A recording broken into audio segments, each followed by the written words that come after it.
Being a creative is hard. So many ideas come to you, but often most of them do not work. The ones that do eventually turn into a video, a piece of writing, a book, artwork.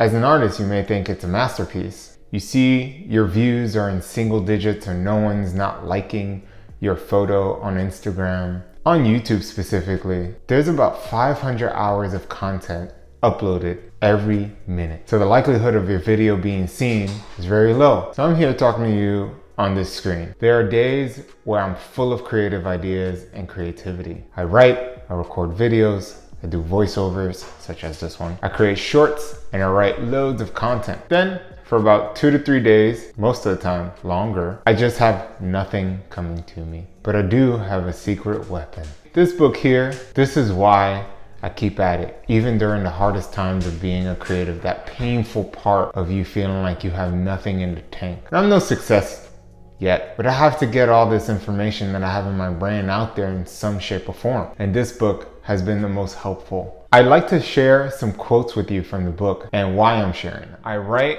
only when inspiration strikes. Fortunately, it strikes every morning at 9 o'clock sharp. Creativity is a painstakingly simple process. Most don't see it. We actually complicate it much more than we think. You just have to show up and do our art. Whether it's good or bad, doesn't matter. Most of the time, I'll come to the computer, for instance, I'll write something and it never gets to see the light of the day because it's just not good. The artist must be like that Marine. He has to know how to be miserable. He has to love being miserable. He has to take pride in being more miserable than any other soldier or jet jockey, because this is war and war is hell. It's like me sitting in the room in the dark, waiting for a creative idea to come, some inspiration to strike me, and then me go and sit and do it, and then realizing it wasn't a great idea at all. This is not a good tactic to creation. This often sets us up for failure because it wastes time. Instead of us having a designated time and hour to go and create something every single day. Doesn't matter if it's a weekend, a weekday, a work day. There should be time cut out for our art. A few hours a day. Sometimes it may require less, and that's okay. The principle of organization is built into nature. Chaos itself is self-organizing. Out of primordial disorder, stars find their orbits. Rivers make their way to the sea. The best art exists in chaos. You've always heard it. You've constantly seen it. The best artists usually have some form of depression or anger or some kind of issue, drug problems, all these things that we've seen through documentaries and the media. They've used this beautiful gift of the creativity in the chaos, but they have yet to learn how to create order with it. Instead, they let it overwhelm them, and they do create good art, but in turn, it gets sacrificed elsewhere. We need to be able to delve into the chaos for our creativity and jump out, grab all that gold, put it in order, and then set it out into the world, just like I did with this video. And this chaos is parallel to life. Life is chaotic. It makes no sense. And that's where our creativity lies, is within that chaos. Remember, as artists, we don't know shit. We're winging it every day. For us to try to second guess our muse, the way a hack second guesses his audience, is condescension to heaven.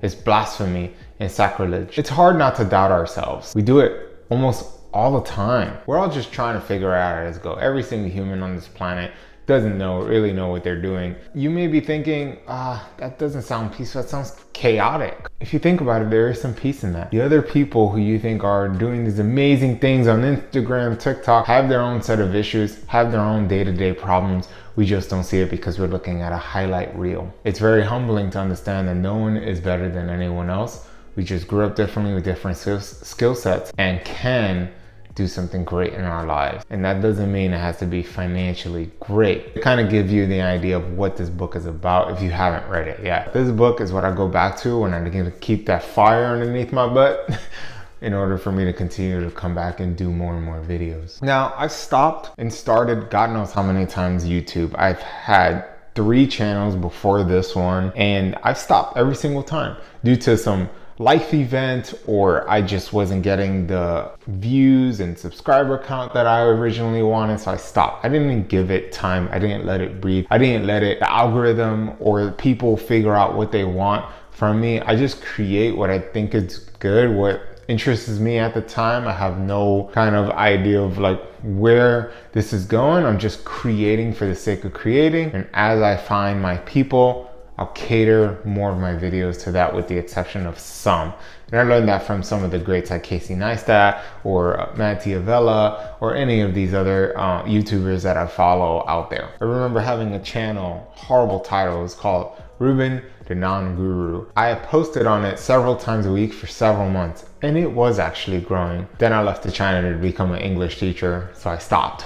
And this is where my current plan is to do the 3-year plan. Is where YouTube creativity is my focus. And I'm just putting all I got into YouTube creatively and making sure that I do this at least for 3 years to see how far I can get. It's not for sure that this will turn into anything big, but it may turn into something. And that 3-year rule, for those who don't know, is very simple. Focusing on one thing for 3 years, whatever that creative thing is, or business, or whatever you're looking to get into, putting all your eggs in that basket for a short amount of time. And you may have these other ideas and the others grand things that you want to do, but if it doesn't align with that 3-year plan and that thing you're trying to accomplish, it should just stay on the back burner until the 3 years are up. 3 years is a long time. Most people don't last a few months. I can speak to that. Start that business and try to make it successful within that time frame. And if you still feel like you want to go after 3 years, great. Keep going. If you feel like I spent the 3 years doing this, I'm not seeing the success and it's taking up a lot of my time, it's affecting these other things in my life, maybe it's time to stop. The good news is that most people won't stay committed that long. Most people will try for a few months and stop. So as shared, it's a painful process to be in this creative field. I've constantly tried to leave it, but it keeps coming back into my heart and my brain, and I can't ignore that anymore. I need to continue creating something. There's a force in me that wants to create, and I cannot ignore it, such as Steven Pressfield says in the book. It's just, the muse is there and it's trying to bring something out. And I believe that the wins will come. At least that's what I keep telling myself.